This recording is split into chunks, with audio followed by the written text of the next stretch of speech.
Hi, I'm Dawn. Welcome to my channel. Usually I meet with you in my little cabin here in the mountains of Colorado, but today I am at my local library because I am doing a video today to help us unplug. But as we always want to do on this channel, we don't try to hide from things that are happening or act like they're not there. And it could be that you may be struggling with finances. We also may end up having another type of shutdown, maybe hopefully nothing like 2020, but with all the things going on with the China thing right now, that could happen. So, in all of that, how do we stay connected with other people, both when they're close to us and when they're far away? I have friends in other countries and I have family in different states. So, that's what we're going to go over today.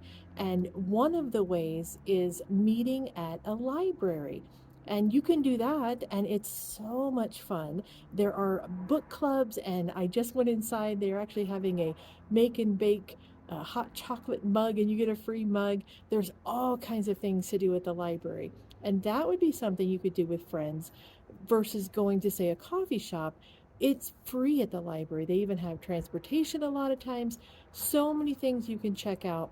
So, that is one of the items we're going to go over today of ways that we can stay connected with our friends and our family without spending a lot of money. So let's get started.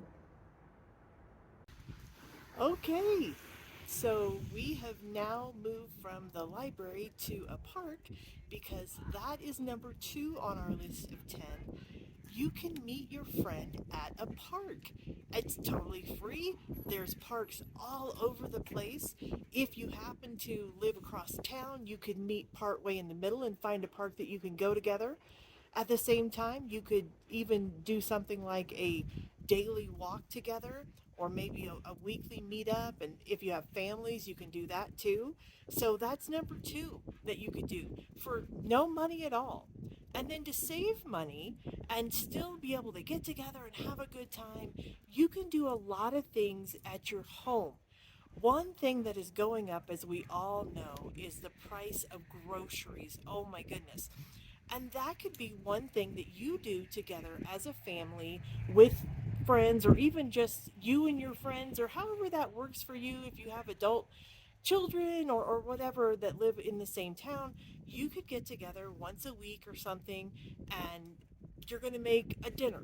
And you'll make a big enough dinner, maybe two or three, that you can all have. You can have some, the other family or the other person can have some, and you split the cost of it. So you're having that time together, you're having fun, you're enjoying yourselves, and you're doing something that you would have to do anyway because we all have to eat. And besides dinners, now we all know things like, you know, nuts and sugars and things like that. They're going crazy high too. So maybe allow yourself a little bit of a treat, like making some cookies with your friends or your family. But if you share that expense with the other people, again, you're having that experience together. You're enjoying one another. You're getting to have that time and that fun together, but you're not having to have the whole cost yourself.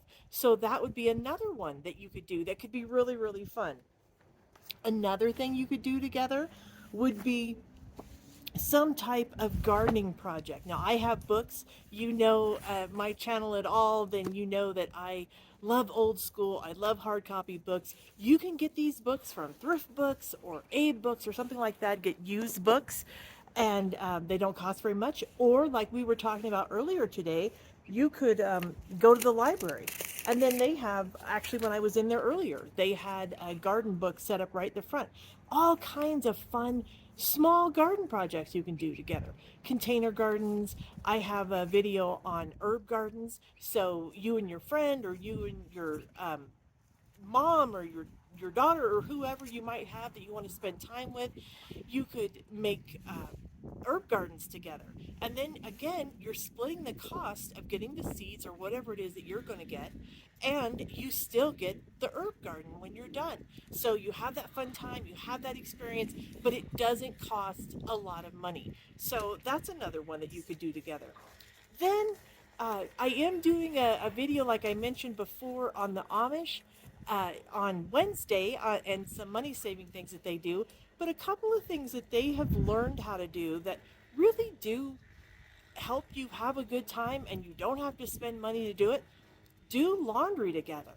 That may sound strange, but you not only you could split the cost of the laundry, because one day you do it in your laundry and the next time, the next week, you would do it in your friends or your daughters or whatever. Or if only one of you has a laundry available to you, then you could split the cost of the soaps, and maybe even if you really wanted to get into it, figure out how much the water costs, the electricity and all that, and split all of those costs. The fabric softeners, and the whole time you're doing it, you're enjoying one another, you're spending that time together, and you're having that time without having to spend money to go out to eat or spend time at a coffee shop or at a mall, which, then you may end up picking up things that you really don't need and spending money that you really don't have to spend. So that's another way. Another thing that I'm going to be showing on that video that the Amish do, that we all probably may need to be doing soon, is mending things. Instead of just, oh, that's got a hole in it, throw it away or whatever, find a way to sew it and mend it. And there may be some people, a lot of people, that don't know how to sew at all. And I'm going to do a separate video on that just in case you don't. And no shame in that at all. I know my kids that are about 25 and down. I have five. So I have one that's 30, but the ones that are 25 and younger, they really weren't taught those things in school. And so for them, they don't know, how do you thread a needle? What does that even mean to thread a needle? So maybe those things you could get together and you could keep your mending that you might need, maybe some socks or a shirt or something, and you could mend things together and just spend time together, laughing together, having fun. And then another one, number 4 on the list, that you could do in your homes again, so you're not spending money, you're not going out, you're not spending gas money, but you're really having a wonderful fun time together. My family in Illinois does this one a lot. They do it every single week. We have a story about our Aunt Betty who got frustrated and threw dominoes across the table. It's not like it sounds, but she was just upset. But you could do dominoes, you could do cards. A lot of people like Yahtzee. If you like board games, you could do those. So any of those. Again, the library will usually have those to check out for free, so you might check that out. You could also go to Goodwill. Goodwill has a lot of games and things whenever I'm in there, for not very much money at all. And so you could get and of course, once you get them, that's a nice thing about board games and things, then you have them and you can play them over and over and over. Again, no cost at all. And you're just having fun and enjoying each other together. So that's something to think about. And then on my list going down, you could have a movie night. Pick your favorite movie, get some popcorn. You could always get the kind in the boxes where it's the movie theater or whatever, but you can do this kind too, and it's very inexpensive to get and to keep at home and to make it home. And those are nice because you can put as much butter as you want, you can put as much salt as you want. If you have people that can't have regular dairy like me, you can use vegan butter. So there's all those options that you can do. So that is another one. Maybe you could even get into your jammies and just get really comfortable and fun like that. And again, at Goodwill, they have a lot of DVDs. So that's an option. Or if you have a streaming service with your phone or something like that, then, and it comes free anyway, then you're not spending extra money on a streaming service, but they have movies. And YouTube actually has quite a bit of movies that you can watch, and a lot of them are also free. So I'll talk more about the DVDs and movies and what you might want to do with those in just a minute. But as I always do, I want to share scriptures of encouragement and just reminders that the Lord is with us no matter what you're going through today, no matter what you may have heard on the news when you woke up, any of that. God has not forgotten us. He has a plan, and He is with us to the end. And so the first scripture that I have is in Psalms chapter 68, verse 3. And it's just a reminder, let the righteous rejoice and be glad in God's presence. Yes, let them exult and rejoice. And let's do that. There are so many things to rejoice for. This beautiful town that I live in, that you get to be with your family and your friends. There's just so many things that you can find. Even a gentle rainstorm, it's just, you know that He's there and He remembers you. So, those kind of things. And then in the New Testament, in Hebrews chapter 10, verse 24 and 25, and let us consider how we may spur one another on toward love and good deeds, not giving up meeting together as some are in the habit of doing, but encouraging one another, and all the more as you see the day approaching. So that is just a reminder for us to definitely encourage one another as we're spending that time together. And as always, if you want to know more about Jesus and the peace that comes through Him, there are links down in the description that you can do that if that is of interest to you. So back to the DVDs and the YouTube. My daughter is in Arizona, my oldest daughter. And so, what we did for Christmas, because she wasn't going to be here, we found movies that we liked, Christmas movies, on YouTube, and we watched them together. And you can do that even if you have friends that are far away, or if you have people that are maybe across town and you don't have time that week to get together at a house, or it just doesn't work out. You can still do that as you're unplugging from the day. You can both uh, do it. You can do it a couple different ways. You can either just pick out the movie and say, okay, we're going to watch the movie, and then maybe talk for a few minutes afterwards about what you enjoyed.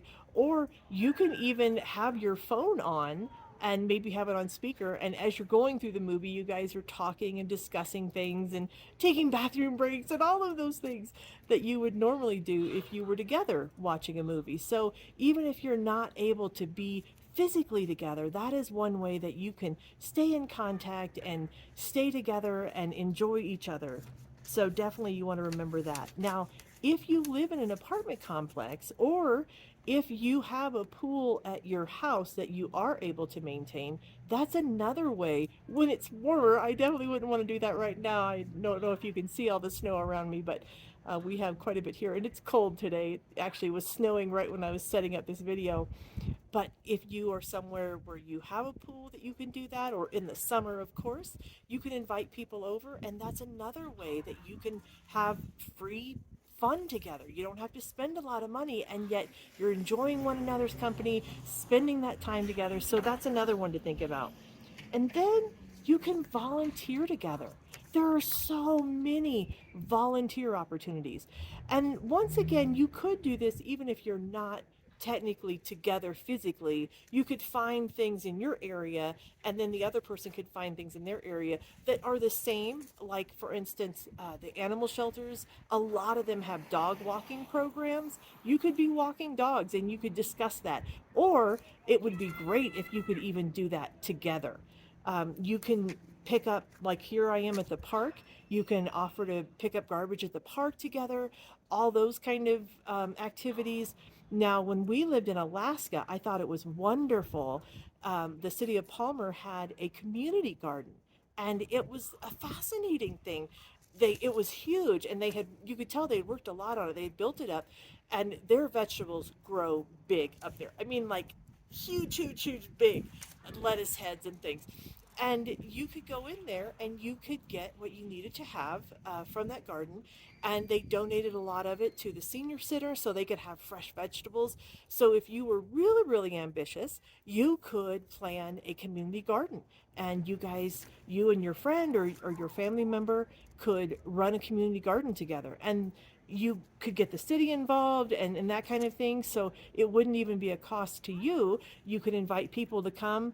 And that's nice for people that live in apartments and urban environments. When they don't have somewhere that they can garden themselves, they can go to a community garden, and it gives them that opportunity to have some fun and enjoyment and grow food for themselves. So if you're ambitious, that might be something to think about too.